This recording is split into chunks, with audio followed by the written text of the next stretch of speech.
નમસ્કાર, હું છું સાવન ઝાલરિયા.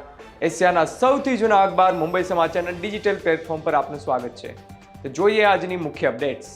લોકસભા ચૂંટણીના છેલ્લા તબક્કા માટે બપોરના 3 વાગ્યા સુધીમાં 49.6% મતદાન. ઝારખંડમાં સૌથી વધુ 60.1% મતદાન નોંધાયું. કુલ 57 બેઠકો પર મતદાન ચાલી રહ્યું છે.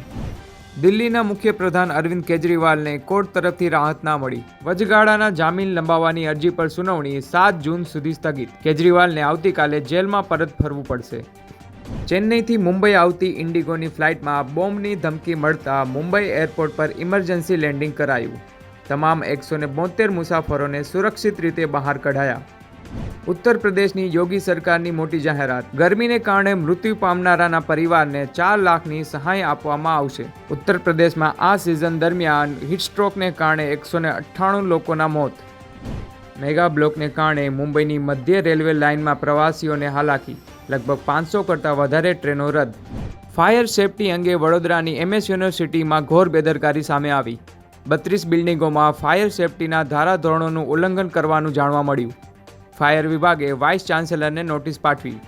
ટેકનોલોજી વિભાગનું વીજ જોડાણ પણ કાપી નાખવામાં આવ્યું. અમદાવાદ એરપોર્ટ પરથી પકડાયેલા 4 શંકાસ્પદોના હેન્ડલરની શ્રીલંકા પોલીસે ધરપકડ કરી. પ્રતિબંધિત સંગઠન ISIS સાથે સંબંધો હોવાની તપાસ થઈ રહી છે. દેશભરમાં ડિજિટલ ટ્રાન્ઝેક્શનને પ્રોત્સાહન મળી રહ્યું છે ત્યારે ઓનલાઈન ફ્રોડ અંગે RBIનો ચોંકાવનારો અહેવાલ. સાયબર ફ્રોડમાં 400%નો વધારો નોંધાયો.